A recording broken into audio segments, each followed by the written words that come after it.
ਇਹਨਾਂ 6 ਸਲੋਕਾਂ ਵਿੱਚ ਇੱਕ ਸਲੋਕ ਤੀਜੇ ਪਾਤਸ਼ਾਹ ਸ੍ਰੀ ਗੁਰੂ ਅਮਰਦਾਸ ਜੀ ਮਹਾਰਾਜ ਦਾ ਉਚਾਰਨ ਕੀਤਾ ਹੋਇਆ ਹੈ ਅਤੇ ਇੱਕ ਸਲੋਕ ਪੰਚਮ ਪਾਤਸ਼ਾਹ ਸ੍ਰੀ ਗੁਰੂ ਅਰਜਨ ਦੇਵ ਜੀ ਮਹਾਰਾਜ ਦੀ ਰਚਨਾ ਹੈ। ਬਾਕੀ ਦੇ 4 ਸਲੋਕ ਭਗਤ ਕਬੀਰ ਜੀ ਦੇ ਉਚਾਰਨ ਕੀਤੇ ਹੋਏ ਨੇ। ਕਬੀਰ ਸਾਹਿਬ ਫਰਮਾਉਂਦੇ ਹਨ, ਕਬੀਰ ਜੋ ਮੈਂ ਚਿਤਵੋਂ ਨਾ ਕਰੈ, ਕਿਆ ਮੇਰੇ ਚਿਤਵੇ ਹੋਏ, ਆਪਣਾ ਚਿਤਵਿਆ ਹਰ ਕਰੈ, ਜੋ ਮੇਰੇ ਚਿਤ ਨਾ ਹੋਏ। ਦੁਨੀਆ ਵਿੱਚ ਵਿਚਰਨ ਵਾਲਾ ਹਰ ਜੀਵ ਅਕਸਰ ਕੋਈ ਨਾ ਕੋਈ ਚਿਤਵਨੀ ਸੋਚ ਰੱਖਦਾ ਹੈ। ਕੇਵਲ ਇਨਸਾਨ ਹੀ ਨਹੀਂ, ਪਸ਼ੂ ਪਰਿੰਦੇ ਵੀ ਸੋਚਦੇ ਹਨ। ਹਾਂ, ਦਾਇਰਾ ਜ਼ਰੂਰ ਅਲੱਗ-ਅਲੱਗ ਹੈ, ਸਮਰੱਥਾ ਅੱਡ-ਅੱਡ ਹੈ, ਪਹੁੰਚ ਆਪਣੀ-ਆਪਣੀ ਹੈ ਤੇ ਉਸ ਦੇ ਮੁਤਾਬਿਕ ਹੀ ਫੁਰਨੇ ਅੰਦਰ ਪੈਦਾ ਹੋ ਸਕਦੇ ਨੇ।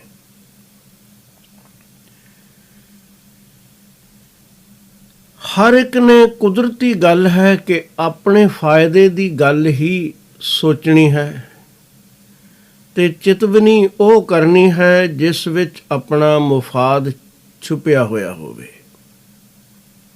ਇਹ ਮਨ ਦੀ ਆਦਤ ਹੈ। ਇਸ ਨੂੰ ਅਸੀਂ ਆਖਦੇ ਹਾਂ ਕਿ ਇਹ ਮਨ ਬੜਾ ਸਵਾਰਥੀ ਹੈ।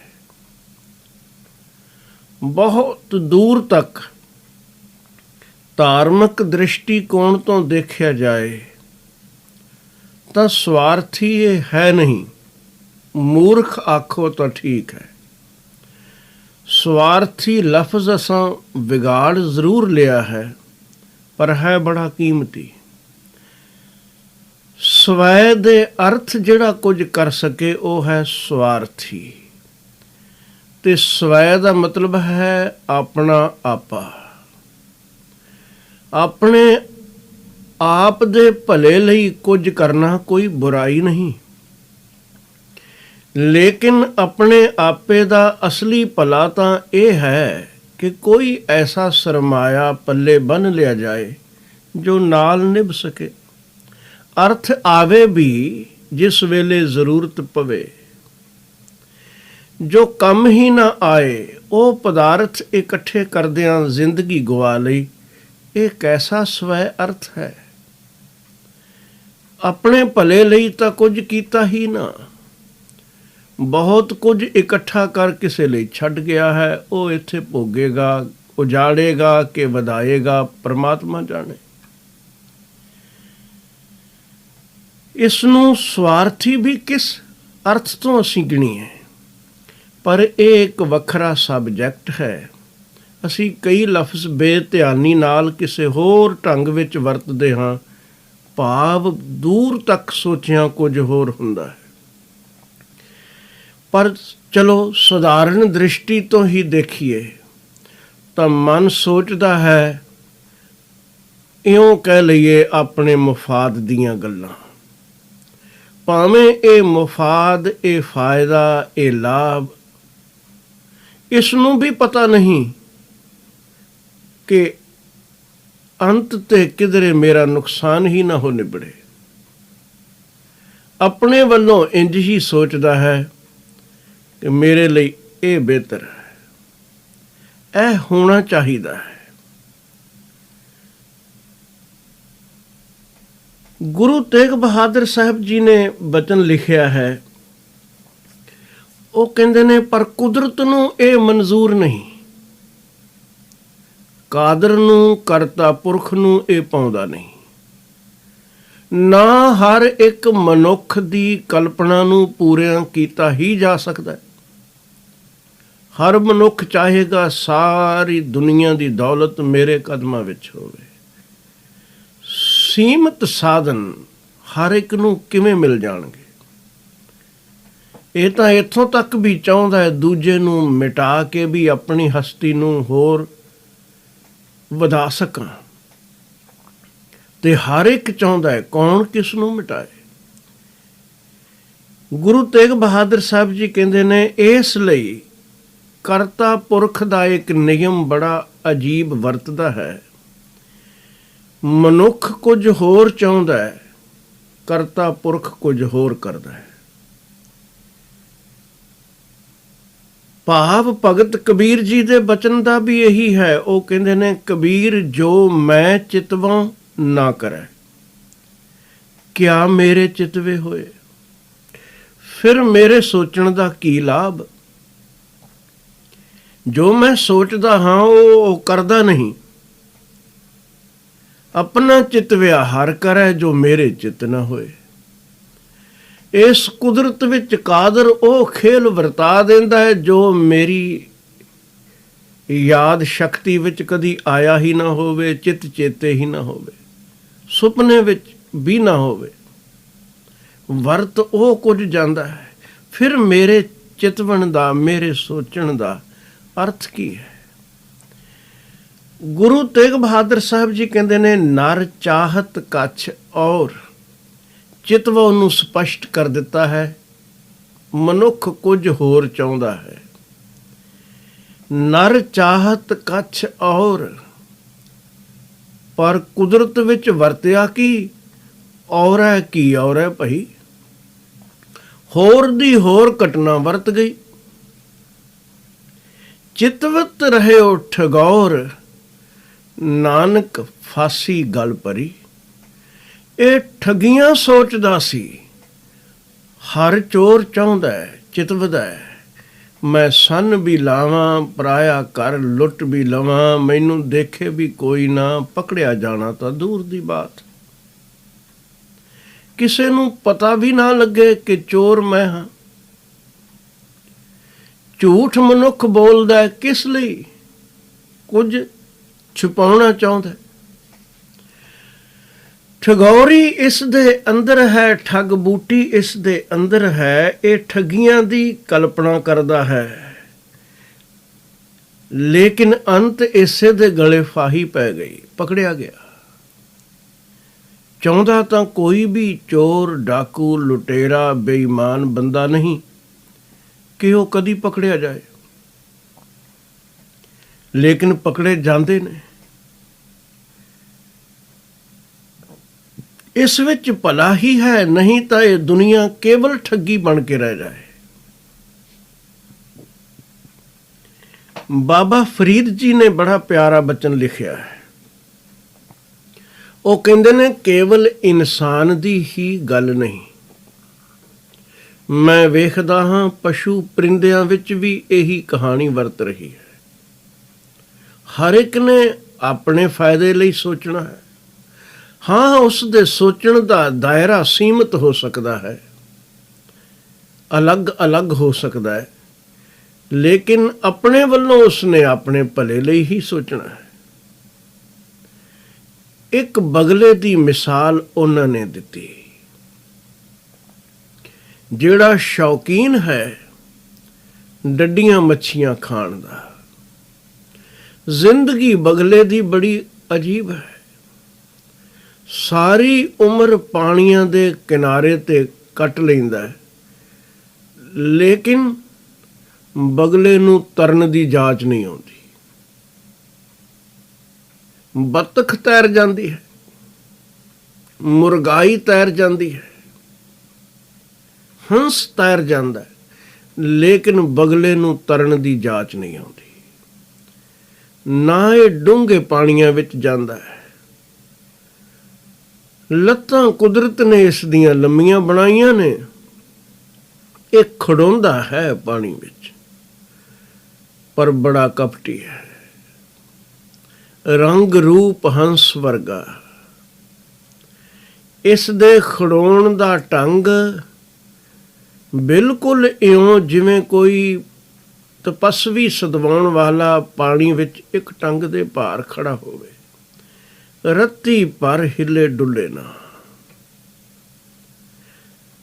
ਹਿਲਜੁਲ ਨਹੀਂ ਹੁੰਦੀ ਪਾਣੀ ਵਿੱਚ ਜਦ ਬਗਲਾ ਖੜਾ ਹੁੰਦਾ ਹੈ, ਨਹੀਂ ਹੋਣ ਦਿੰਦਾ। ਪਰ ਇਸ ਨਾਲ ਇਹ ਭਗਤ ਨਹੀਂ ਬਣ ਗਿਆ, ਇਹ ਚਾਲਾਕੀ ਕਰ ਰਿਹਾ ਹੈ ਕਿ ਜੇ ਪਾਣੀ ਹਿੱਲ ਗਿਆ ਤੇ ਮੱਛੀ ਨੇ ਨੇੜੇ ਨਹੀਂ ਆਉਣਾ, ਮੈਂ ਖਾਵਾਂਗਾ ਕਿਵੇਂ, ਮੈਂ ਖਾਣੀ। ਇਹ ਤਾਕ ਲਗਾ ਕੇ ਖੜਾ ਹੈ। ਉਹ ਡੱਡੀ ਮੱਛੀ ਨੇੜੇ ਆਈ ਨਹੀਂ ਕਿ ਬਗਲੇ ਨੇ ਝਪਟ ਮਾਰੀ ਨਹੀਂ। ਗਹਿਰੇ ਪਾਣੀ ਤੈਰਨ ਦੀ ਇਸ ਨੂੰ ਜਾਚ ਕੋਈ ਨਹੀਂ। ਇਸ ਲਈ ਇਸ ਕਪਟੀ ਦੀ ਪਕੜ ਵਿੱਚ ਉਹੀ ਮੱਛੀਆਂ ਆਉਂਦੀਆਂ ਨੇ ਜਿਹੜੀਆਂ ਕਿਨਾਰਿਆਂ ਵੱਲ ਆ ਜਾਂਦੀਆਂ ਨੇ, ਜਿਹੜੀਆਂ ਸੈਂਟਰ ਛੱਡ ਬੈਠਣ, ਗਹਿਰਾਈਆਂ ਤਿਆਗ ਦੇਣ। ਮਨੁੱਖਤਾ ਦੀ ਦੁਨੀਆ ਵਿੱਚ ਵੀ ਇਉਂ ਹੀ ਹੈ। ਵਿਕਾਰ ਉਹਨਾਂ ਨੂੰ ਠੱਗ ਸਕਦੇ ਨੇ ਜਿਹੜੇ ਰੱਬੀ ਗਹਿਰਾਈਆਂ ਤੋਂ ਪਾਸੇ ਵੱਲ ਆ ਜਾਣ, ਉਥਲੇ ਪਾਣੀ। ਬਗਲੇ ਨੇ ਝਪਟ ਮਾਰੀ, ਮੱਛੀ ਪਕੜ ਲਈ, ਖਾ ਲਈ, ਬੜਾ ਪ੍ਰਸੰਨ ਹੋਇਆ। ਚਿਤਵਦਾ ਹੁਣ ਇੱਕ ਹੋਰ ਆ ਜਾਏ, ਹੋਰ ਆ ਜਾਏ, ਥੋੜੀ ਵੱਡੀ ਮੱਛੀ ਵੀ ਆ ਜਾਏ। ਬਗਲੇ ਦੀ ਹੋਰ ਚਿਤਵਨੀ ਕੀ ਹੋਵੇਗੀ? ਇਹੀ ਹੋਣੀ ਹੈ। ਸੋਚ ਉਸ ਦੀ ਹੋਰ ਨਹੀਂ ਹੋ ਸਕਦੀ। ਲੇਕਿਨ ਇਸ ਨੂੰ ਪਤਾ ਨਹੀਂ ਕੋਈ ਹੋਰ ਪੰਛੀ ਵੀ ਬੁਲੰਦੀਆਂ ਤੋਂ ਉੱਡਦਾ ਆ ਰਿਹਾ ਹੈ ਤੇ ਉਸ ਨੇ ਆਪਣਾ ਸ਼ਿਕਾਰ ਤੈਨੂੰ ਬਣਾ ਲੈਣਾ ਹੈ। ਬਾਜ਼ ਆ ਰਿਹਾ ਹੈ। ਉਸ ਨੇ ਝਪਟ ਮਾਰੀ, ਬਗਲੇ ਨੂੰ ਆਪਣੇ ਪੰਜਿਆਂ ਵਿੱਚ ਚੁੱਕਿਆ, ਮਰੋੜ ਕੇ ਖਾ ਲਿਆ। ਇਸ ਦੀ ਕਪਟ ਭਰੀ ਚਿਤਵਨੀ ਵਿੱਚ ਹੀ ਰਹਿ ਗਈ। ਇਹ ਪੰਛੀਆਂ ਅੰਦਰ ਵੀ ਭਾਵਨਾ ਚਿਤਵਨੀ ਦੀ ਚਲਦੀ ਹੈ। ਬਾਬਾ ਫਰੀਦ ਜੀ ਕਹਿੰਦੇ ਨੇ, ਫਰੀਦਾ ਦਰਿਆਵੈ ਕੰਨੈ ਬਗੁਲਾ, ਬੈਠਾ ਕੇਲ ਕਰੇ, ਕੇਲ ਕਰੇਂਦੇ ਹੰਝ ਨੂੰ, ਅਚਿੰਤੇ ਬਾਜ ਪਏ। ਬਾਜ ਪਏ ਤਿਸ ਰੱਬ ਦੇ, ਕੇਲਾਂ ਵਿਸਰੀਆਂ। ਜਿੰਨੀ ਦੇਰ ਤਾਂ ਦੂਜਿਆਂ ਨੂੰ ਆਪਣੀ ਖੁਰਾਕ ਬਣਾ ਰਿਹਾ ਸੀ, ਓਨਾ ਚਿਰ ਤੱਕ ਕਲੋਲ ਸ਼ਿਕਾਰ ਖੇਡਦਾ। ਜਦੋਂ ਬਾਜ਼ ਨੇ ਇਸ ਨੂੰ ਆਪਣਾ ਸ਼ਿਕਾਰ ਬਣਾ ਲਿਆ, ਕਲੋਲ ਭੁੱਲ ਗਏ, ਆਪਣੇ ਸਾਹਾਂ ਤੇ ਆਣ ਬਣੀ। ਕੇਲ ਕਰੇਂਦੇ ਹੰਝ ਨੂੰ, ਅਚਿੰਤੇ ਬਾਜ ਪਏ। ਸੋਚਿਆ ਨਹੀਂ ਸੀ ਇਸ ਨੇ, ਅਚਾਨਕ ਬਾਜ਼ ਨੇ ਆਣ ਝਪਟ ਮਾਰੀ। ਬਾਜ ਪਏ ਤਿਸ ਰੱਬ ਦੇ, ਸਭ ਕਲੋਲ ਭੁੱਲ ਗਏ, ਕੇਲਾਂ ਵਿਸਰੀਆਂ। ਜੋ ਮਨ ਚਿੱਤ ਨਾ ਚੇਤੇ ਸਨ, ਸੋ ਗਾਲੀ ਰੱਬ ਕੀਆਂ। ਜੋ ਮਨ ਵਿੱਚ, ਖ਼ੁਆਬ ਵਿੱਚ ਵੀ, ਖਿਆਲ ਵਿੱਚ ਵੀ ਨਹੀਂ ਸੀ, ਨਾ ਸੁਪਨੇ ਵਿੱਚ, ਨਾ ਸੋਚ ਵਿੱਚ, ਪਰਮਾਤਮਾ ਨੇ ਉਹ ਖੇਡ ਵਰਤਾ ਦਿੱਤੀ। ਅਚਾਨਕ ਬਾਜ਼ ਨੇ ਆਣ ਝਪਟ ਮਾਰੀ ਔਰ ਜ਼ਿੰਦਗੀ ਦੀ ਲੀਲਾ ਆਪਣੀ ਸਮਾਪਤ ਹੋ ਗਈ। ਬਗਲੇ ਨੇ ਕਦੀ ਐਸਾ ਚਿਤਵਿਆ ਨਹੀਂ ਕਿ ਮੇਰੇ ਨਾਲ ਇਹ ਵਰਤੇ, ਲੇਕਿਨ ਵਰਤਦਾ ਹੈ। ਦੂਜੇ ਨੂੰ ਮਿਟਾਉਣ ਦੀ ਚਿਤਵਨੀ ਤਾਂ ਆਪਣੇ ਮਨ ਵਿੱਚ ਲੱਖ ਵਾਰੀ ਆਈ ਹੋਵੇਗੀ ਕਿ ਇਸ ਵਿੱਚ ਮੈਨੂੰ ਲਾਭ ਹੋ ਸਕਦਾ ਹੈ, ਦੂਜੇ ਦਾ ਨੁਕਸਾਨ ਹੁੰਦਾ ਹੈ ਤੇ ਹੋਏ। ਆਪਣਾ ਨੁਕਸਾਨ ਕੌਣ ਕਰਨਾ ਚਾਹੁੰਦਾ ਹੈ? ਮਨੁੱਖ ਦੇ ਮਨ ਅੰਦਰ ਕਪਟ ਹੈ। ਇਸੇ ਲਈ ਕਰਤਾ ਪੁਰਖ ਨੇ ਕੁਦਰਤ ਨੂੰ ਆਪਣੇ ਹੱਥ ਵਿੱਚ ਰੱਖਿਆ ਹੋਇਆ ਹੈ, ਮਨੁੱਖ ਦੇ ਹੱਥ ਨਹੀਂ ਦਿੱਤਾ। ਇਸ ਵਿੱਚ ਭਲਾ ਹੈ, ਨਹੀਂ ਤੇ ਦੁਨੀਆ ਬਚ ਨਾ ਸਕੇ। ਹਰ ਕੋਈ ਦੂਜੇ ਨੂੰ ਮਿਟਾ ਦੇਣਾ ਚਾਹੇ। ਮੈਂ ਇੱਕ ਕਹਾਣੀ ਸੁਣੀ, ਕਿ ਅਕਾਲ ਪੁਰਖ ਨੇ ਸੋਚਿਆ, ਚੰਗਾ ਭਲਾ ਮਨੁੱਖ ਬਣਾਇਆ ਸੀ, ਇੰਨੇ ਸੁੱਖ ਦੇ ਸਾਧਨ ਵੀ ਇਸ ਨੂੰ ਦਿੱਤੇ, ਲੇਕਿਨ ਮੈਂ ਦੇਖਦਾ ਹਾਂ ਮੇਰੀ ਬਣਾਈ ਪ੍ਰਿਥਵੀ 'ਤੇ ਲਕੀਰਾਂ ਖਿੱਚ ਕੇ ਇਸਨੇ ਆਪਣੇ ਆਪਣੇ ਦਾਅਵੇ ਜਤਾ ਰੱਖੇ ਨੇ। ਇਹ ਮੇਰਾ ਮੁਲਕ ਹੈ, ਇਹ ਮੇਰਾ ਹੈ, ਇਹ ਮੇਰਾ ਹੈ।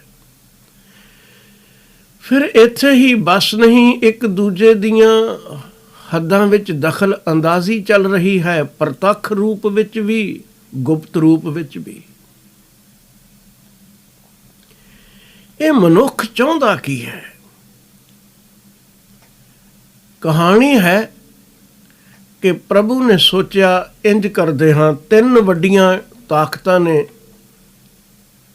ਪ੍ਰਿਥਵੀ ਦੇ ਉੱਪਰ, ਤਿੰਨਾਂ ਦੇ ਮੁਖੀਆਂ ਨੂੰ ਬੁਲਾ ਕੇ ਉਹਨਾਂ ਨੂੰ ਪੁੱਛ ਲੈਂਦੇ ਹਾਂ ਕਿ ਤੁਸੀਂ ਇਹ ਝਗੜੇ ਛੱਡੋ। ਦੁਨੀਆ ਭਰ ਵਿੱਚ ਜੋ ਖਪਖਾਨਾ ਪੈ ਰਿਹਾ ਹੈ, ਇਹ ਕਿਸੇ ਤਰ੍ਹਾਂ ਮਿਟੇ, ਮਨੁੱਖ ਚੈਨ ਦੀ ਜ਼ਿੰਦਗੀ ਜੀ ਸਕਣ। ਉਸਨੇ 3 ਪ੍ਰਮੁੱਖ ਦੇਸ਼ਾਂ ਦੇ ਨੁਮਾਇੰਦੇ ਬੁਲਾ ਲਏ। ਕਹਾਣੀ ਕੁਝ ਪੁਰਾਣੀ ਹੈ, ਅੱਜ ਕੋਈ ਲਿਖਾਰੀ ਲਿਖੇ ਤਾਂ ਸ਼ਾਇਦ ਇਸ ਵਿੱਚ ਵਾਧਾ ਕਰੇ। ਰਸ਼ੀਆ ਦਾ ਮੁਖੀ ਬੁਲਾ ਲਿਆ, ਅਮਰੀਕਾ ਦਾ ਮੁਖੀ ਬੁਲਾ ਲਿਆ, ਇਸੇ ਤਰ੍ਹਾਂ UK ਦਾ ਮੁਖੀ ਸੱਦ ਲਿਆ। ਤਿੰਨਾਂ ਨੂੰ ਬਿਠਾ ਕੇ ਪ੍ਰਭੂ ਨੇ ਆਖਿਆ, ਦੇਖੋ, ਮੈਂ ਬਹੁਤ ਧਿਆਨ ਮਾਰ ਕੇ ਦੇਖਿਆ ਹੈ, ਭੋਲੇ ਭਾਲੇ ਲੋਕ ਮਾਰੇ ਜਾ ਰਹੇ ਨੇ, ਦੁਖੀ ਹੋ ਰਹੇ ਨੇ। ਤੁਸੀਂ 3 ਵੱਡੀਆਂ ਤਾਕਤਾਂ ਦੇ ਮੁਖੀ ਹੋ, ਚਾਹੁੰਦੇ ਕੀ ਹੋ? ਮੈਂ ਇਕੱਲੇ ਨੂੰ ਪੁੱਛਣਾ ਚਾਹੁੰਦਾ ਹਾਂ ਕਿ ਇੱਕ ਮੰਗ ਕੋਈ ਜੋ ਤੁਸੀਂ ਕਹੋ ਮੈਂ ਪੂਰੀ ਕਰ ਦਿੰਦਾ, ਜਿਸ ਵਿੱਚ ਉਸ ਤੋਂ ਬਾਅਦ ਸ਼ਾਂਤੀ ਮਿਲ ਜਾਏ, ਕੋਈ ਝਗੜੇ ਨਾ ਰਹਿਣ, ਮਨੁੱਖ ਚੈਨ ਦੀ ਜ਼ਿੰਦਗੀ ਜੀ ਸਕਣ। ਤੋ ਕਹਾਣੀਕਾਰ ਨੇ ਲਿਖਿਆ ਹੈ, ਉਸਨੇ ਸਭ ਤੋਂ ਪਹਿਲਾਂ ਅਮਰੀਕਾ ਦੇ ਮੁਖੀ ਨੂੰ ਪੁੱਛਿਆ, ਦੱਸ ਤੇਰੀ ਕੀ ਤਮੰਨਾ ਹੈ? ਉਸਨੇ ਕਿਹਾ, ਮਾਲਕ ਬੜੀ ਕਿਰਪਾ ਕੀਤੀ, ਜੋ ਤੁਸੀਂ ਆਪ ਹੀ ਸਾਰਾ ਮਸਲਾ ਹੱਲ ਕਰ ਦੇਣਾ ਚਾਹੁੰਦੇ ਹੋ ਤਾਂ ਮੈਨੂੰ ਕੋਈ ਇਤਰਾਜ਼ ਨਹੀਂ, ਬਹੁਤੀਆਂ ਮੇਰੀਆਂ ਮੰਗਾਂ ਵੀ ਨਹੀਂ। ਮੰਗ ਕੇਵਲ ਇੱਕ ਹੈ ਕਿ ਦੁਨੀਆ ਦੇ ਨਕਸ਼ੇ ਤੇ ਰਸ਼ੀਆ ਦਾ ਨਾਮੋ ਨਿਸ਼ਾਨ ਨਾ ਰਹੇ। ਖਤਮ ਕਰੋ ਇਹ ਕਹਾਣੀ, ਫਿਰ ਇਹ ਤੁਹਾਡੀ ਹੋਂਦ ਨੂੰ ਵੀ ਮੰਨਦੇ ਨਹੀਂ। ਇਹ ਮਿਟ ਗਏ, ਮੇਰੀ ਹੋਰ ਕੋਈ ਤਮੰਨਾ ਨਹੀਂ। ਭਗਵਾਨ ਨੇ ਆਖਿਆ, ਤੇਰੀ ਗੱਲ ਮੈਂ ਸੁਣ ਲਈ ਹੈ, ਹੁਣ ਮੈਂ ਰਸ਼ੀਆ ਦੇ ਮੁਖੀ ਨੂੰ ਵੀ ਪੁੱਛ ਲਵਾਂ।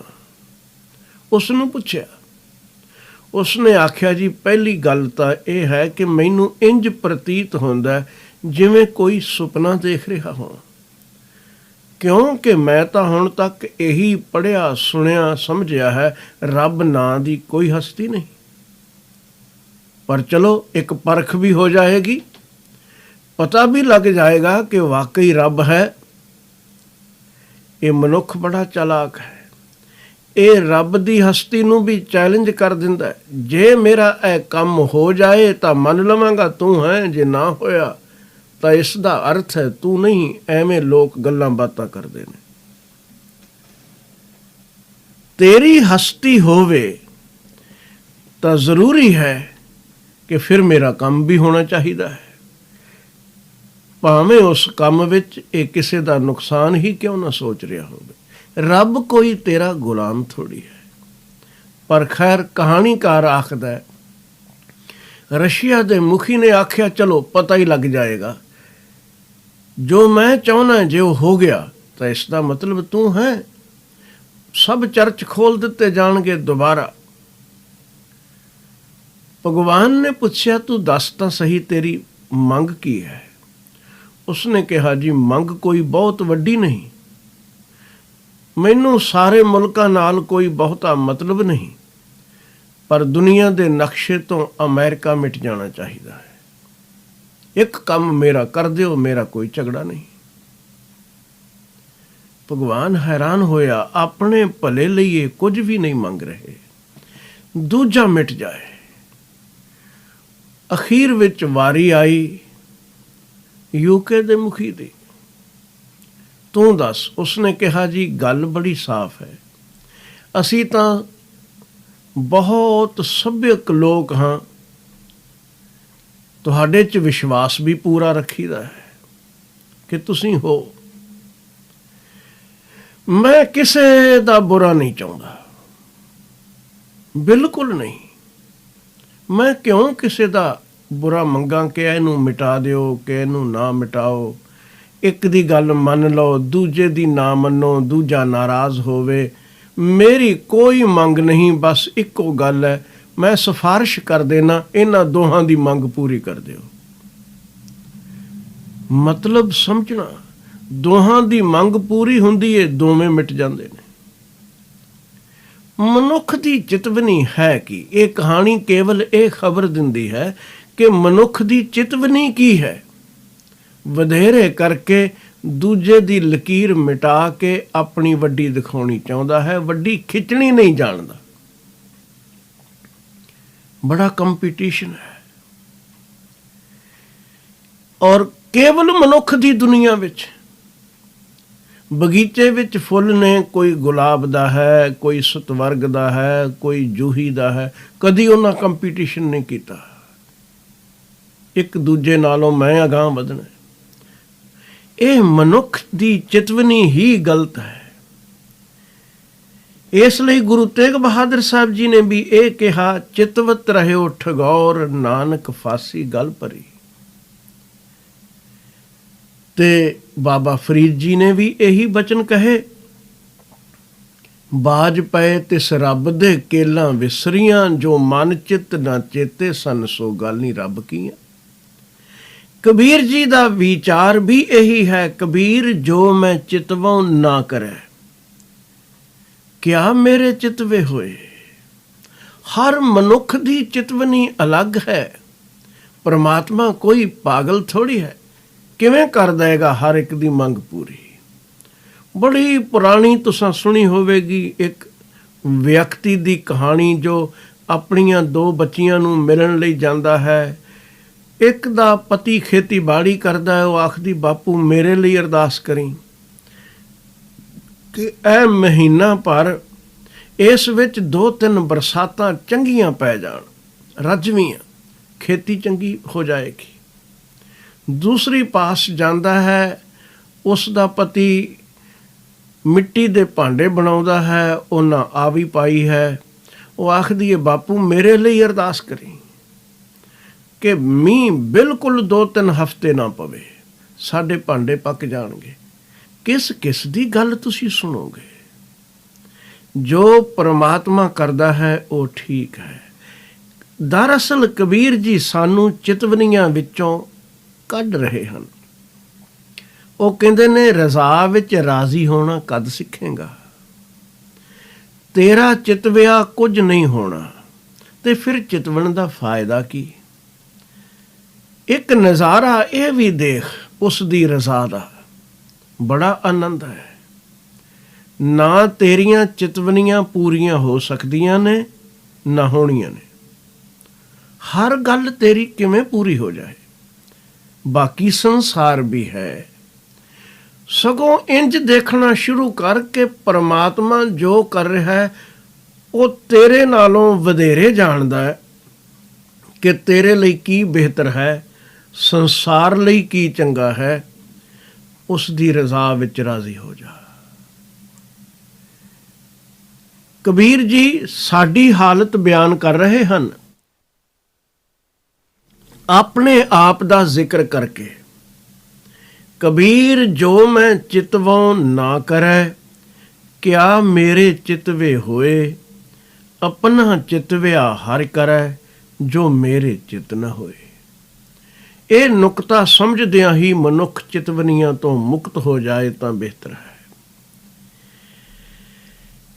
ਇਸ ਤੋਂ ਅਗਲੇ 2 ਸ਼ਲੋਕ ਪਹਿਲਾ ਗੁਰੂ ਅਮਰਦਾਸ ਮਹਾਰਾਜ ਜੀ ਨੇ ਉਚਾਰਿਆ ਹੈ ਤੇ ਦੂਸਰਾ ਗੁਰੂ ਅਰਜਨ ਦੇਵ ਜੀ ਮਹਾਰਾਜ ਨੇ ਉਚਾਰਨ ਕੀਤਾ ਹੈ। ਨੁਕਤਾ ਇਹੀ ਚੱਲ ਰਿਹਾ ਹੈ। ਗੁਰੂ ਅਮਰਦਾਸ ਜੀ ਮਹਾਰਾਜ ਫਰਮਾਉਂਦੇ ਹਨ, ਮਹਲਾ ਤੀਜਾ, ਚਿੰਤਾ ਭੇ ਆਪ ਕਰਾਏ ਸੀ, ਅਚਿੰਤ ਭੇ ਆਪੇ ਦੇ, ਨਾਨਕ ਸੋ ਸਾਲਾਹੀ ਹੈ, ਜੇ ਸਭਨਾ ਸਾਰ ਕਰੇ। ਹਜ਼ੂਰ ਜੀਵਾਂ ਵੱਲ ਦੇਖਦੇ ਹਨ ਕਿ ਕਬੀਰ ਜੀ ਦਾ ਨੁਕਤਾ ਠੀਕ ਹੈ। ਮਨੁੱਖ ਦਾ ਚਿਤਵਿਆ ਕੁਝ ਹੁੰਦਾ ਨਹੀਂ, ਪਰ ਲੋਕ ਫਿਰ ਵੀ ਇਹਨਾਂ ਕਲਪਨਾ ਵਿੱਚ ਪਏ ਹੋਏ ਖਪ ਰਹੇ ਨੇ, ਕਰੁੱਝਦੇ ਨੇ, ਦੁਖੀ ਹੁੰਦੇ ਨੇ, ਕਿਉਂਕਿ ਜਿੰਨੀਆਂ ਤ੍ਰਿਸ਼ਨਾਵਾਂ ਅਸੀਂ ਵਧਾ ਲਈਆਂ ਉਨੀ ਕਲਪਨਾ ਵੱਧ ਗਈ। ਸਾਰੀਆਂ ਪੂਰੀਆਂ ਕਿਵੇਂ ਹੋਵਣ? ਕਿਸੇ ਦੀਆਂ ਕਦੀ ਨਹੀਂ ਹੋਈਆਂ। ਮਨੁੱਖ ਦੁਖੀ ਹੋ ਰਿਹਾ ਹੈ।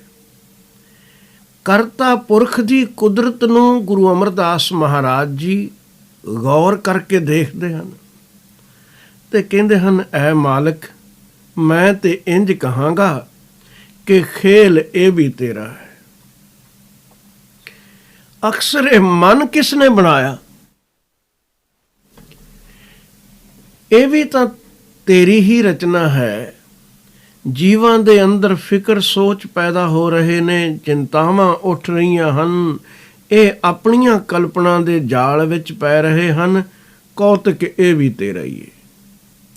ਇਸ ਲਈ ਚਿਤਵਨੀਆਂ ਕਰਨ ਵਾਲਿਆਂ ਨੂੰ ਮੈਂ ਕੋਈ ਨਫ਼ਰਤ ਨਹੀਂ ਕਰਦਾ।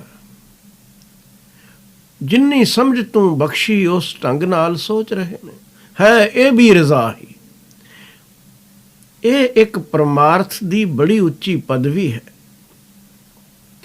ਭਗਤ ਉਪਦੇਸ਼ ਵੀ ਦਿੰਦਾ ਹੈ ਸੰਸਾਰ ਨੂੰ ਕਿ ਇਹਨਾਂ ਚਿਤਵਨੀਆਂ ਦਾ ਕੋਈ ਲਾਭ ਨਹੀਂ, ਪਰ ਨਾਲ ਹੀ ਇਹਨਾਂ ਜੀਵਾਂ ਵੱਲ ਤੱਕ ਕੇ ਇਹਨਾਂ ਨਾਲ ਕੋਈ ਝੰਜਟ ਨਹੀਂ ਖੜੀ ਕਰ ਲੈਂਦਾ।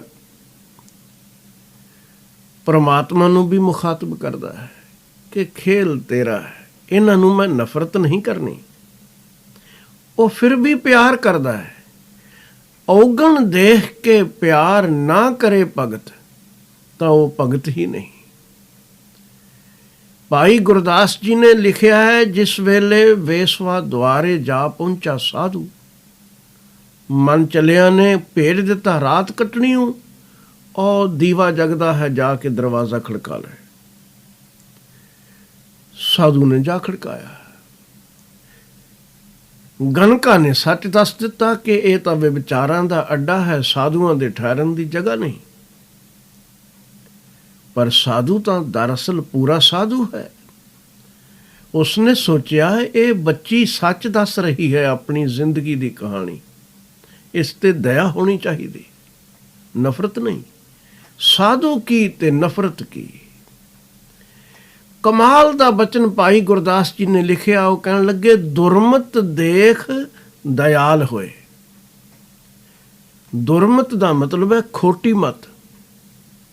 ਅਸੀਂ ਰੱਤੀ ਭਰ ਕਮਜ਼ੋਰੀ ਕਿਸੇ ਦੀ ਦੇਖੀਏ ਤੇ ਬਾਕੀ ਵਧਾ ਵੀ ਲਈਦੀ ਹੈ ਆਪ ਹੀ, ਤੇ ਨਫ਼ਰਤ ਵੀ ਕਰਦੇ ਹਾਂ। ਪਰ ਖੋਟੀ ਮਤ ਦੇਖ ਕੇ ਦਇਆ ਵੀ ਕਰੇ, ਇਹ ਸਾਧੂ ਦਾ ਲੱਛਣ ਹੈ। ਦੁਰਮਤ ਦੇਖ ਦਇਆਲ ਹੋਏ। ਤੇ ਸੋਚਿਆ ਅੱਜ ਜੇ ਮੈਂ ਰੁਕਿਆ ਤੇ ਫਿਰ ਇਸ ਦਾ ਭਲਾ ਹੋਣਾ ਚਾਹੀਦਾ ਹੈ। ਤੋਤੇ ਦੇ ਬਹਾਨੇ ਸਹੀ ਇਸ ਨੂੰ ਵੀ ਜਪਣ ਦੀ ਆਦਤ ਪੈ ਜਾਏ। ਤੋ ਭਗਤ ਦਇਆ ਹੀ ਕਰਦਾ ਹੈ। ਗੁਰੂ ਅਮਰਦਾਸ ਜੀ ਮਹਾਰਾਜ ਦੇਖਦੇ ਨੇ ਕਿ ਸੰਸਾਰ ਦੇ ਜੀਵ ਚਿਤਵਨੀਆਂ ਵਿੱਚ ਕਿਵੇਂ ਗਰਸੇ ਪਏ ਹਨ, ਲੇਕਿਨ ਫਿਰ ਆਖਦੇ ਨੇ, ਚਿੰਤਾ ਵੀ ਆਪ ਕਰਾਏ ਸੀ, ਅਚਿੰਤ ਵੀ ਆਪੇ ਦੇ। ਜੇ ਟਾਵੇਂ ਪੁਰਸ਼ ਅਚਿੰਤ ਅਵਸਥਾ ਵਿੱਚ ਹਨ, ਸੋਚਾਂ ਫਿਕਰਾਂ ਤੋਂ ਰਹਿਤ ਹੋ ਗਏ ਹਨ, ਇਹ ਵੀ ਪ੍ਰਭੂ ਜੀ ਦੀ ਆਪਣੀ ਬਖਸ਼ਿਸ਼ ਹੈ ਕਿ ਉਸਨੇ ਰਜ਼ਾ ਵਿੱਚ ਰਾਜ਼ੀ ਕਰ ਲਿਆ ਹੈ। ਮੈਂ ਤੇ ਇੱਕ ਨੁਕਤਾ ਜਾਣਦਾ ਹਾਂ, ਗੁਰੂ ਅਮਰਦਾਸ ਜੀ ਕਹਿੰਦੇ ਨੇ, ਨਾਨਕ ਸੋ ਸਾਲਾਹੀ ਹੈ, ਜੇ ਸਭਨਾ ਸਾਰ ਕਰੇ। ਜਿਹੜਾ ਸਾਰੀ ਖਲਕਤ ਦਾ ਖਾਲਕ ਹੈ, ਸਭ ਦੀ ਸੰਭਾਲ ਕਰਨ ਵਾਲਾ ਪ੍ਰਤਿਪਾਲਕ ਹੈ, ਉਸ ਦੇ ਗੁਣ ਗਾਉਣੇ ਚਾਹੀਦੇ ਨੇ, ਉਸ ਅੱਗੇ ਝੁਕ ਜਾਣਾ ਚਾਹੀਦਾ ਹੈ, ਉਸ ਦੀ ਸਿਫਤ ਸਲਾਹ ਵਰਤ ਰਹੀ ਹੈ ਕੁਦਰਤ ਵਿੱਚ ਦੇਖ ਕੇ ਉਸ ਤੋਂ ਕੁਰਬਾਨ ਜਾਣਾ ਚਾਹੀਦਾ ਹੈ, ਸਦਕੇ ਹੋਣਾ ਚਾਹੀਦਾ ਹੈ, ਉਸ ਦੇ ਗੁਣ ਗਾਉਂਦੇ ਰਹਿਣਾ ਚਾਹੀਦਾ ਹੈ। ਜੋ ਤੂੰ ਕਰ ਰਿਹਾ ਹੈ ਉਹ ਠੀਕ ਹੈ, ਤੂੰ ਗਲਤ ਕਦੀ ਕਰਦਾ ਹੀ ਨਹੀਂ। ਸਾਰਿਆਂ ਨੂੰ ਜੀਵਨ ਦਿੱਤਾ ਹੈ, ਸੰਭਾਲ ਰਿਹਾ ਹੈ, ਸੰਭਾਲਣ ਦੇ ਤਰੀਕੇ ਬਣਾ ਰੱਖੇ ਨੇ, ਤੂੰ ਅਲੱਗ ਅਲੱਗ ਹੈ, ਤੇਰੀ ਮੌਜ ਹੈ। ਇਹ ਰਸਤਾ ਹੈ ਜ਼ਿੰਦਗੀ ਨੂੰ ਆਨੰਦਪੂਰਵਕ ਬਿਤਾਉਣ ਦਾ। ਉਪਦੇਸ਼ ਵੀ ਦਿੱਤਾ, ਚਿਤਵਨੀਆਂ ਵਿੱਚ ਫਸਿਆਂ ਨੂੰ ਨਫ਼ਰਤ ਵੀ ਨਹੀਂ ਕੀਤੀ, ਕਰਤਾ ਪੁਰਖ ਅੱਗੇ ਅਰਦਾਸ ਵੀ ਕਰ ਦਿੱਤੀ ਕਿ ਖੇਲ ਤੇਰਾ ਹੈ, ਤੇਰੀ ਸਿਫਤ ਸਲਾਹ ਕਰਨੀ ਹੈ, ਤੂੰ ਸਭ ਦੀ ਸੰਭਾਲ ਕਰਨ ਵਾਲਾ ਹੈ। ਨਾਲ ਜੀਵਾਂ ਨੂੰ ਉਪਦੇਸ਼ ਦਿੱਤਾ, ਨਾਨਕ ਸੋ ਸਲਾਹੀ ਹੈ ਜੇ ਸਭਨਾ ਸਾਰ ਕਰੇ। ਫਿਰ ਚਿਤਵਨੀਆਂ ਤੋਂ ਬਚ ਜਾਓਗੇ, ਇਹ ਨੁਕਤਾ ਕੰਮ ਆਵੇਗਾ। ਬਾਰ-ਬਾਰ ਬਾਣੀ ਵਿੱਚ ਇਸ ਪੱਖ ਤੋਂ ਪ੍ਰੇਰਨਾ ਦਿੱਤੀ ਗਈ ਹੈ। ਗੁਰੂ ਅਰਜਨ ਦੇਵ ਜੀ ਮਹਾਰਾਜ ਕਹਿੰਦੇ ਹਨ, ਤੂੰ ਕਾਹੇ ਡੋਲਹਿ ਪ੍ਰਾਣੀਆਂ, ਤੁਧ ਰਾਖੇਗਾ ਸਿਰਜਣਹਾਰ। ਜਿਨ ਪੈਦਾਇਸ਼ ਤੂੰ ਕੀਆ ਸੋਈ ਦੇ ਆਧਾਰ। ਖਿਆਲ ਰੱਖ ਜਿਨ ਉਪਾਈ ਮੇਦਨੀ, ਸੋਈ ਕਰਦਾ ਸਾਰ। ਘਟ ਘਟ ਮਾਲਕ ਦਿਲਾਂ ਕਾ ਸੱਚਾ ਪਰਵਦਗਾਰ।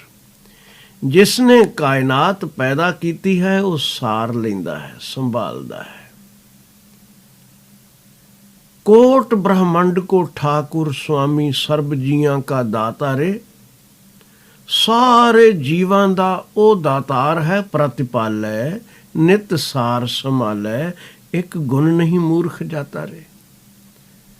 ਧਿਆਨ ਇਸ ਪਾਸੇ ਦੇਣ ਦੀ ਜ਼ਰੂਰਤ ਹੈ। ਇਸ ਤੋਂ ਅਗਲਾ ਸ਼ਲੋਕ ਗੁਰੂ ਅਰਜਨ ਦੇਵ ਮਹਾਰਾਜ ਜੀ ਦੀ ਰਚਨਾ ਹੈ, ਮਹਲਾ ਪੰਜਵਾਂ। ਕਬੀਰ ਰਾਮ ਨ ਚੇਤਿਓ, ਫਿਰਿਆ ਲਾਲਚ ਮਾਹੇ। ਪਾਪ ਕਰੰਤਾ ਮਰ ਗਿਆ, ਔਦ ਪੁਨੀ ਖਿਨ ਮਾਹੇ। ਗੁਰੂ ਅਮਰਦਾਸ ਮਹਾਰਾਜ ਜੀ ਨੇ ਸਮਝਾਇਆ ਕਿ ਆਪ ਹੀ ਉਹ ਸਭ ਕੁਝ ਕਰਨ ਵਾਲਾ ਹੈ, ਉਸ ਦੀ ਸਿਫਤ ਸਲਾਹ ਵਿੱਚ ਜੁੜੋ। ਕਬੀਰ ਜੀ ਨੇ ਮਨੁੱਖ ਦੀ ਪਹਿਲੇ ਅਵਸਥਾ ਦੱਸੀ ਕਿ ਚਿਤਵਦਾ ਕੁਝ ਹੋਰ ਹੈ, ਹੁੰਦਾ ਕੁਝ ਹੋਰ ਹੈ। ਚਿਤਵਣੀ ਦਾ ਕੋਈ ਅਰਥ ਨਹੀਂ। ਗੁਰੂ ਅਮਰਦਾਸ ਜੀ ਨੇ ਉਸ ਨੂੰ ਹੋਰ ਸਪਸ਼ਟ ਕੀਤਾ, ਖੇਲ ਇਹ ਵੀ ਮਾਲਕ ਦਾ ਹੈ, ਉਸ ਦੀ ਆਰਾਧਨਾ ਕਰੋ। ਗੁਰੂ ਅਰਜਨ ਦੇਵ ਜੀ ਮਹਾਰਾਜ ਨੇ ਦੂਜਾ ਪਹਿਲੂ ਵੀ ਸਾਹਮਣੇ ਰੱਖ ਦਿੱਤਾ ਕਿ ਜੇ ਚੇਤੇ ਨਹੀਂ ਕਰੋਗੇ, ਕਬੀਰ ਰਾਮ ਨ ਚੇਤਿਓ, ਫਿਰਿਆ ਲਾਲਚ ਮਾਹੇ। ਤੇ ਲੋਭ ਵਿੱਚ ਹੀ ਗਰਸੇ ਚਿਤਵਨੀਆਂ ਦੁਨੀਆ ਦੀਆਂ ਸੋਚਾਂ ਵਿੱਚ ਹੀ ਭਟਕਦੇ ਰਹੋਗੇ। ਜੋ ਵੀ ਮਨੁੱਖ ਇੰਜ ਕਰਦਾ ਹੈ, ਪਾਪ ਕਰਨ ਤਾਂ ਮਰ ਗਿਆ, ਔਦ ਪੁਨੀ ਖਿਨ ਮਾਹੇ। ਸੁਭਾਵਕ ਹੈ ਕਿ ਆਪਣੀਆਂ ਤ੍ਰਿਸ਼ਨਾਵਾਂ ਨੂੰ ਪੂਰੀਆਂ ਕਰਨ ਲਈ ਉਹ ਲੱਖ ਗੁਨਾਹ ਕਰ ਗੁਜ਼ਰੇਗਾ, ਕਈ ਪਾਪ ਕਮਾਵੇਗਾ। ਲੋਭ ਕਦੀ ਰੱਜਿਆ ਥੋੜੀ ਹੈ, ਲੋਭ ਹੋਰ ਵੱਧ ਜਾਣਾ ਹੈ। ਪਰਮਾਤਮਾ ਨੂੰ ਇਸ ਨੇ ਚੇਤੇ ਨਹੀਂ ਕੀਤਾ, ਪਾਪਾਂ ਦੀ ਦੁਨੀਆ ਵਿੱਚ ਗਰਸਿਆ ਗਿਆ। ਨਾ ਗੁਰੂ ਦਾ ਪੱਲਾ ਪਕੜਿਆ, ਨਾ ਪ੍ਰਭੂ ਦੀ ਯਾਦ ਆਈ। ਦੁਨੀਆ ਦੇ ਪਦਾਰਥ ਹੀ ਚੇਤੇ ਰਹੇ। ਜੋ ਘਰ ਛੱਡ ਗਵਾਵਣਾ, ਸੋ ਲੱਗਾ ਮਨ ਮਾਹੇ। ਜਿੱਥੇ ਜਾਏ ਤੁਧ ਵਰਤਣਾ, ਤਿਸ ਕੀ ਚਿੰਤਾ ਨਾ ਹੈ। ਯਾਦ ਰੱਖ ਫਾਥੇ ਸੇ ਹੀ ਨਿਕਲੇ, ਜੇ ਗੁਰ ਕੀ ਪੈਰੀ ਪਾਏ। ਜ਼ਿੰਦਗੀ ਬੇਕਾਰ ਨਾ ਗੁਆ। ਉਸ ਇੱਕ ਨੂੰ ਨਾ ਬੁੱਝਣ ਦੇ ਕਾਰਨ ਜੀਵਨ ਬੇਕਾਰ ਚਲਾ ਜਾਂਦਾ ਹੈ। ਸਤਿਗੁਰੂ ਜੀ ਨੇ ਬਹੁਤ ਸਪਸ਼ਟ ਫੈਸਲਾ ਦਿੱਤਾ ਹੈ ਕਿ ਇਹ ਉਮਰ ਬੀਤਦੀ ਜਾ ਰਹੀ ਹੈ। ਮਨੁੱਖ ਬਿਨ ਬੂਝੇ ਬਿਰਥਾ ਆਇਆ, ਕਿਸੇ ਕੰਮ ਨਹੀਂ। ਗੁਰੂ ਤੇਗ ਬਹਾਦਰ ਸਾਹਿਬ ਜੀ ਨੇ ਵੀ ਪ੍ਰੇਰਨਾ ਦਿੱਤੀ, ਕਹਿਣ ਲੱਗੇ ਪ੍ਰਾਣੀ ਨਾਰਾਇਣ ਸੁਧ ਲੈ, ਪ੍ਰਭੂ ਦੀ ਯਾਦ ਵਿੱਚ ਜੁੜ। ਤੈਨੂੰ ਖਿਆਲ ਕਿਉਂ ਨਹੀਂ ਆਉਂਦਾ ਕਿ ਛਿਨ ਛਿਨ ਔਦ ਘਟੈ ਨਿਸ ਬਾਸੁਰ, ਬ੍ਰਿਥਾ ਜਾਤ ਹੈ ਦੇ। ਇੱਕ ਇੱਕ ਛਿਨ ਦਿਨ ਰਾਤ ਜੋ ਬੀਤ ਰਿਹਾ ਹੈ, ਤੇਰੀ ਉਮਰ ਘਟਦੀ ਜਾ ਰਹੀ ਹੈ, ਵੱਧਦੀ ਨਹੀਂ। ਸਵਾਸਾਂ ਦੀ ਪੂੰਜੀ ਖਰਚ ਹੋ ਰਹੀ ਹੈ, ਖਜ਼ਾਨਾ ਮੁੱਕਦਾ ਜਾ ਰਿਹਾ ਹੈ, ਔਰ ਇਸ ਕਾਇਆ ਤੋਂ ਤੂੰ ਕੋਈ ਨੇਕੀ ਦਾ ਕੰਮ ਲਿਆ ਹੀ ਨਾ, ਬੇਕਾਰ ਚਲੀ ਜਾਏਗੀ। ਮੈਂ ਦੇਖਦਾ ਹਾਂ ਤਰਨਾਪੋ ਬਿਖੇਨ ਸਿਉ ਖੋਇਓ, ਬਾਲਪਨ ਅਗਿਆਨਾ। ਬਚਪਨ ਅਗਿਆਨਤਾ ਵਿੱਚ ਬਿਤਾ ਦਿੱਤਾ ਈ, ਜਵਾਨੀ ਵਿਸ਼ੇ ਵਿਕਾਰਾਂ ਵਿੱਚ ਲੰਘਾ ਦਿੱਤੀ। ਬਿਰਧ ਭਇਓ ਅਜਹੂ ਨਹਿ ਸਮਝੈ, ਕੌਣ ਕਮਤ ਉਰ ਜਾਨਾ। ਬੁਢਾਪੇ ਨੇ ਆਣ ਡੇਰੇ ਜਮਾਏ ਨੇ, ਤੈਨੂੰ ਪਕੜ ਵਿੱਚ ਗ੍ਰਿਫਤ ਵਿੱਚ ਲੈ ਲਿਆ ਹੈ। ਅਜੇ ਵੀ ਤੈਨੂੰ ਸਮਝ ਨਹੀਂ ਆ ਰਹੀ ਕਿਹੜੀ ਉਲਟੀ ਮੱਤ ਵਿੱਚ, ਖੋਟੀ ਮੱਤ ਵਿੱਚ ਉਲਝ ਗਿਆ ਹੈ। ਮਾਨਸ ਜਨਮ ਦਿਓ ਜਿਹ ਠਾਕੁਰ, ਸੋ ਤੈਂ ਕਿਉਂ ਬਿਸਰਾਇਓ। ਮੁਕਤ ਹੋਤ ਨਰ ਜਾ ਕੇ ਸਿਮਰੈ, ਨਿਮਖ ਨਾ ਤਾਕੋ ਗਾਇਓ। ਜਿਸ ਨੇ ਮਨੁੱਖਾ ਜਨਮ ਤੈਨੂੰ ਬਖਸ਼ਿਸ਼ ਕੀਤਾ ਹੈ, ਉਸ ਨੂੰ ਕਿਉਂ ਭੁਲਾ ਦਿੱਤਾ ਈ। ਜਿਸ ਦੀ ਆਰਾਧਨਾ ਨਾਲ ਮੁਕਤੀ ਮਿਲਣੀ ਸੀ, ਉਸ ਦਾ ਨਿਮਖ ਭਰ ਲਈ ਵੀ ਜਸ ਨਾ ਗਾਇਆ, ਤੇ ਆਪਣੀਆਂ ਤਾਰੀਫਾਂ ਦੇ ਪੁਲ ਬੰਨਣ ਵਿੱਚ ਹੀ ਜ਼ਿੰਦਗੀ ਲੰਘਾ ਦਿੱਤੀ। ਮਾਇਆ ਕੋ ਮਦ ਕਹਾਂ ਕਰਤਾ ਹੈ, ਸੰਗ ਨਾ ਕਾਹੂ ਜਾਈ। ਮਾਇਆ ਤੇ ਐਵੇਂ ਹੈਂਕੜ ਨਾ ਕਰ, ਇਹਨਾਂ ਵਿੱਚੋਂ ਕਰੋੜਾਂ ਵਿੱਚੋਂ ਵੀ ਇੱਕ ਕੌਡੀ ਤੇਰੇ ਨਾਲ ਨਹੀਂ ਜਾਣੀ। ਨਾਨਕ ਕਹਿਤ ਚੇਤ ਚਿੰਤਾਮਨ, ਹੋਏ ਹੈ ਅੰਤ ਸਹਾਈ। ਗੁਰੂ ਤੇਗ ਬਹਾਦਰ ਸਾਹਿਬ ਜੀ ਕਹਿੰਦੇ ਨੇ, ਉਸ ਮਾਲਕ ਨੂੰ ਚੇਤੇ ਕਰ, ਉਹ ਤੈਨੂੰ ਅਚਿੰਤ ਅਵਸਥਾ ਵੀ ਬਖਸ਼ੇਗਾ, ਅੰਤ ਮਦਦਗਾਰ ਬਣੇਗਾ। ਜੇ ਇਸ ਤੋਂ ਖਾਲੀ ਰਹਿਓ ਤਾਂ ਫਿਰ ਤੇਰੀ ਅਵਸਥਾ ਕੀ ਹੈ? ਫਿਰਿਆ ਲਾਲਚ ਮਾਹ। ਲਾਲਚ ਵਿੱਚ ਗਰਸਿਆ ਦੌੜਿਆ ਭੱਜਿਆ ਫਿਰਦਾ ਰਿਹਾ। ਕਬੀਰ ਰਾਮ ਨ ਚੇਤਿਓ, ਫਿਰਿਆ ਲਾਲਚ ਮਾਹੇ। ਪਾਪ ਕਰਨ ਤਾਂ ਮਰ ਗਿਆ, ਔਦ ਪੁਨੀ ਖਿਨ ਮਾਹੇ। ਔਦ ਪੁੰਨੀ ਖਿਨ ਮਾਹੇ। ਪੁਨੀ ਮਤਲਬ ਪੁੱਗ ਗਈ, ਮੁੱਕ ਗਈ, ਅੱਖ ਦੇ ਫੋਰ ਵਿੱਚ ਹੀ ਅਚਨਚੇਤ। ਵਿਕਾਰਾਂ ਵਿੱਚ ਚਿੱਤ ਰੱਜਿਆ ਹੀ ਨਹੀਂ, ਉਮਰ ਮੁੱਕ ਵੀ ਗਈ। ਕੀ ਖਟਿਆ? ਗੁਰੂ ਅਰਜਨ ਦੇਵ ਜੀ ਮਹਾਰਾਜ ਕਹਿੰਦੇ ਹਨ, ਦੇਖ ਤੇਰੇ ਸਾਹਮਣੇ ਦੋ ਪਹਿਲੂ ਨੇ। ਉਸ ਨੂੰ ਭੁਲਾ ਕੇ ਜ਼ਿੰਦਗੀ ਬਿਤਾ ਲਈ, ਬੇਕਾਰ ਜਾਏਗੀ। ਉਸ ਦੀ ਯਾਦ ਵਿੱਚ ਜੁੜ ਤਾਂ ਇਹ ਜ਼ਿੰਦਗੀ ਹੀ ਬਹਿਸ਼ਤ ਬਣ ਜਾਏ। ਇਸ ਤੋਂ ਅਗਲਾ 222ਵਾਂ ਸ਼ਲੋਕ ਵੀ ਭਗਤ ਕਬੀਰ ਜੀ ਦੀ ਰਚਨਾ ਹੈ। ਕਬੀਰ ਕਾਇਆ ਕਾਚੀ ਕਾਰਵੀ, ਕੇਵਲ ਕਾਚੀ ਧਾਤ। ਸਾਬਤ ਰੱਖੈ ਤਾਂ ਰਾਮ ਭਜ, ਨਾਹੀਂ ਤਾਂ ਬਿਨਠੀ ਬਾਤ। ਕਾਰਵੀ ਆਖਦੇ ਨੇ ਕਰਵੇ ਨੂੰ, ਛੋਟਾ ਜਿਹਾ ਲੋਟਾ ਕੁੱਜਾ। ਕੇਵਲ ਦਾ ਮਤਲਬ ਹੈ ਓਨਲੀ, ਨਿਰੋਲ, ਜਿਸ ਵਿੱਚ ਕੋਈ ਮਿਲਾਵਟ ਨਹੀਂ। ਅਸਲਾ ਧਾਤ। ਇਹ ਮਨੁੱਖਾ ਸਰੀਰ ਇੱਕ ਬਰਤਨ ਹੈ ਜਿਸ ਦੇ ਇਹ ਗਿਆਨ ਇੰਦਰੇ ਸਾਰੀ ਬਣਤਰ ਕੱਚੀ ਮਿੱਟੀ ਦੀ ਹੈ। ਕੇਵਲ ਕਾਚੀ ਧਾਤ। ਤੇ ਕੱਚੀ ਮਿੱਟੀ ਦੇ ਭਾਂਡੇ ਵਿੱਚ ਇੱਕ ਖਾਸ ਗੱਲ ਹੁੰਦੀ ਹੈ ਕਿ ਜੋ ਵਸਤੂ ਉਸ ਵਿੱਚ ਪਾ ਕੇ ਰੱਖਦੇ ਹੋ, ਉਸ ਦੀ ਸਮੈਲ, ਥੰਧਿਆਈ ਉਸ ਵਿੱਚ ਵੀ ਪ੍ਰਵੇਸ਼ ਕਰ ਜਾਂਦੀ ਹੈ ਭਾਂਡੇ ਵਿੱਚ, ਉਸ ਚੀਜ਼ ਵਿੱਚੋਂ। ਕਹੇ ਆਦਿਕ ਜਾਂ ਪਿੱਤਲ ਸਟੀਲ ਵਿੱਚ ਉਹ ਪ੍ਰਵੇਸ਼ ਨਹੀਂ ਕਰਦੀ, ਮਿੱਟੀ ਦੇ ਭਾਂਡੇ ਵਿੱਚ ਪ੍ਰਵੇਸ਼ ਕਰ ਜਾਂਦੀ ਹੈ। ਇਉਂ ਹੀ ਇਹ ਮਿੱਟੀ ਦੇ ਬਣੇ ਹੋਏ ਗਿਆਨ ਇੰਦਰੇ ਹਰ ਕਰਮ ਵਿਕਰਮ ਨਾਲ ਇਹਨਾਂ ਦਾ ਵਾਸਤਾ ਪੈਂਦਾ ਹੈ ਤੇ ਇਹ ਅਸਰ ਗ੍ਰਹਿਣ ਕਰਦੇ ਨੇ। ਤੇ ਜਿਹੜੀ ਅੰਦਰ ਪ੍ਰਭੂ ਦੀ ਅੰਸ਼ ਹੈ ਜਿੰਦ, ਇਹਦੀ ਪ੍ਰਭੂ ਨਾਲੋਂ ਵਿੱਥ ਪਵਾ ਦਿੰਦੇ ਨੇ। ਉਸ ਦੀ ਯਾਦ ਤੋਂ ਮਨੁੱਖ ਭੁੱਲ ਜਾਂਦਾ ਹੈ। ਇਸ ਸਰੀਰ ਨੂੰ, ਇਸ ਕਾਚੀ ਧਾਤ ਦੇ ਕਰਵੇ ਨੂੰ, ਭਾਂਡੇ ਨੂੰ ਸਾਬਤ ਰੱਖਣ ਦਾ ਮਤਲਬ ਹੈ ਪਵਿੱਤਰ ਰੱਖਣ ਦਾ, ਕਿ ਕੋਈ ਕਮਜ਼ੋਰੀ ਨਾ ਆਵੇ। ਤਰੀਕਾ ਹੈ, ਜੇ ਰੱਖਣਾ ਚਾਹੁੰਦਾ ਤਾਂ ਫਿਰ ਪ੍ਰਭੂ ਨੂੰ ਚੇਤੇ ਕਰ। ਸਾਬਤ ਰੱਖੈ ਤਾਂ ਰਾਮ ਭਜ, ਨਾਹੇ ਤਾਂ ਬਿਨਠੀ ਬਾਤ। ਜੇ ਇਸ ਪੱਖ ਤੋਂ ਅਵੇਸਲਾ ਹੋ ਗਿਓ ਫਿਰ ਤਾਂ ਖਰਾਬ ਹੀ ਖਰਾਬ ਹੈ ਕੰਮ। ਬਿਨਠੀ ਬਾਤ,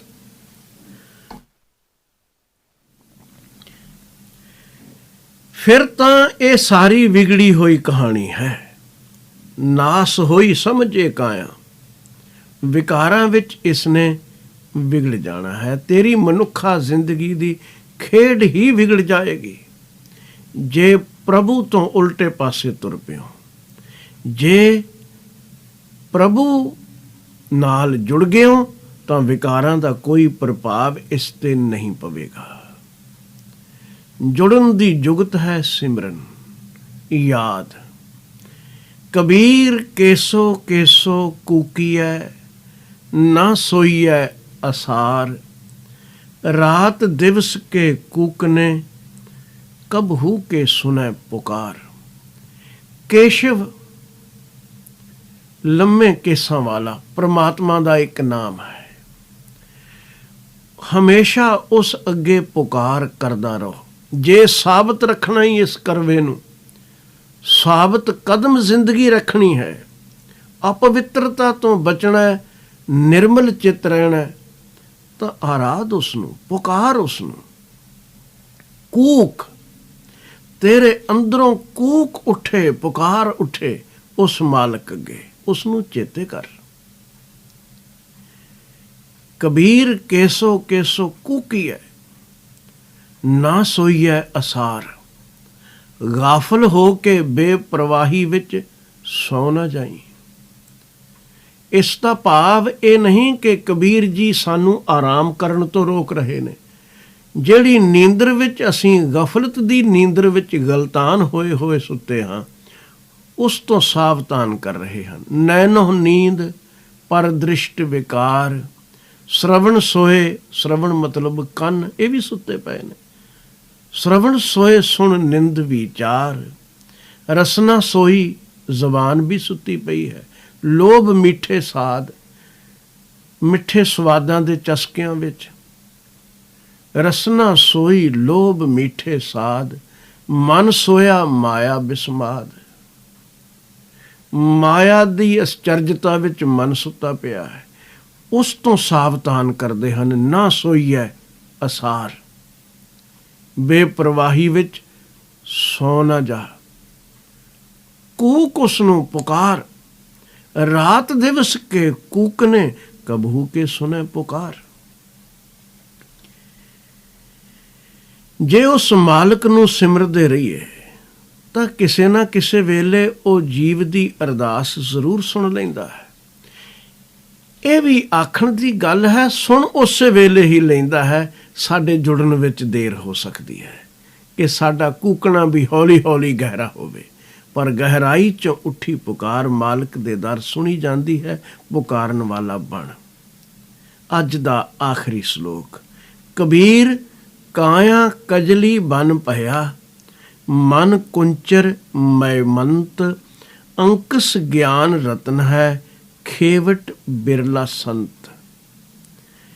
ਇਹ ਸਰੀਰ ਇੰਜ ਹੈ ਜਿਵੇਂ ਕਦਲੀ ਬਨ ਜਾਂ ਕਜਲੀ ਬਨ ਹੋਵੇ। ਕਜਲੀ ਬਨ ਇੱਕ ਜੰਗਲ ਹੈ ਜਿਹੜਾ ਰਿਸ਼ੀਕੇਸ਼ ਹਰਿਦੁਆਰ ਦੇ ਨੇੜੇ ਹੈ।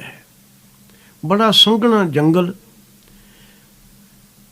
ਕਬੀਰ ਜੀ ਕਹਿੰਦੇ ਹਨ, ਦੇਖ ਇਹ ਕਾਇਆ ਇੱਕ ਪ੍ਰਕਾਰ ਦਾ ਕਜਲੀ ਬਣ ਜਾਂਦਾ ਹੈ ਜੇ ਪ੍ਰਭੂ ਸਿਮਰਨ ਤੋਂ ਭੁੱਲ ਜਾਈਏ। ਜੰਗਲ ਹੀ ਹੈ। ਜੰਗਲ ਵਿੱਚ ਤਾਂ ਫਲਦਾਰ ਬਿਰਛ ਵੀ ਫਲੇ ਫੁੱਲੇ ਤੇ ਫਲ ਕੰਮ ਨਹੀਂ ਆਉਂਦੇ। ਪਰ ਤੇਰੀ ਅਵਸਥਾ ਜ਼ਰਾ ਧਿਆਨ ਨਾਲ ਸਮਝ ਕੈਸੀ ਬਣੀ ਹੋਈ ਹੈ। ਇਹ ਕਾਇਆ ਕਜਲੀ ਬਨ ਜੰਗਲ ਬਣਿਆ ਹੋਇਆ ਹੈ, ਤੇ ਉਸ ਵਿੱਚ ਕਜਲੀ ਬਨ ਦੇ ਹਾਥੀ ਮਸ਼ਹੂਰ ਨੇ ਕਿ ਹਾਥੀਆਂ ਦਾ ਜੰਗਲ ਹੈ, ਉਹ ਵਧੇਰੇ ਹਾਥੀ ਨੇ। ਤੇ ਤੇਰੇ ਇਸ ਕਾਇਆ ਦੇ ਜੰਗਲ ਵਿੱਚ ਜਿਹੜਾ ਤੇਰਾ ਮਨ ਹੈ, ਇਹ ਹੈ ਹਾਥੀ। ਤੇ ਹਾਥੀ ਵੀ ਉਹ ਜਿਹੜਾ ਮੈਮੰਤ ਮਦਮੱਤਾ ਹੰਕਾਰ ਦੇ ਨਸ਼ੇ ਵਿੱਚ ਪੂਰੀ ਤਰ੍ਹਾਂ ਗਲਤਾਨ ਹੈ। ਇਹ ਮਨ ਮਦਮਸਤ ਹੈ। ਇਹ ਕਾਇਆ ਦੇ ਸਰੀਰ ਵਿੱਚ ਕਦੀ ਕਿਸੇ ਇੰਦਰੇ ਰਾਹੀਂ, ਕਦੀ ਕਿਸੇ ਇੰਦਰੇ ਰਾਹੀਂ ਆਪਣੇ ਵਿਕਾਰ ਕਰ ਰਿਹਾ ਹੈ। ਅੰਕਸ ਗਿਆਨ ਰਤਨ ਹੈ, ਖੇਵਟ ਬਿਰਲਾ ਸੰਤ। ਪਰ ਤੈਨੂੰ ਇੱਕ ਜੁਗਤ ਦੱਸਾਂ, ਹਾਥੀ ਦੇ ਪਾਸ ਤਾਕਤ ਤਾਂ ਬਹੁਤ ਹੁੰਦੀ ਹੈ। ਜੇ ਮਹਾਵਤ ਦੇ ਕਾਬੂ ਵਿੱਚ ਹਾਥੀ ਕਰ ਦਿੱਤਾ ਜਾਏ ਤੇ ਉਸ ਦੇ ਕੁੰਡੇ ਤੇ ਚੱਲੇ, ਤੇ ਇਸੇ ਤਾਕਤਵਰ ਹਾਥੀ ਤੋਂ ਬੜੇ ਕੰਮ ਵੀ ਲਏ ਜਾ ਸਕਦੇ ਨੇ। ਜੇ ਇਹ ਮਦਮਸਤ ਆਪ ਮੁਹਾਰਾ ਫਿਰਦਾ ਰਿਹਾ, ਕਦੀ ਕਿਸੇ ਦਰਖਤ ਦਾ ਟਾਹਣਾ ਤੋੜੇਗਾ, ਕਦੀ ਕੁਝ ਕਰੇਗਾ, ਕਦੀ ਕੁਝ ਕਰੇਗਾ, ਚਿੰਗਾੜਾ ਮਾਰੇਗਾ, ਨੁਕਸਾਨ ਕਰੇਗਾ। ਇਉਂ ਹੀ ਸਾਡਾ ਮਨ ਦਾ ਹਾਥੀ ਹੈ।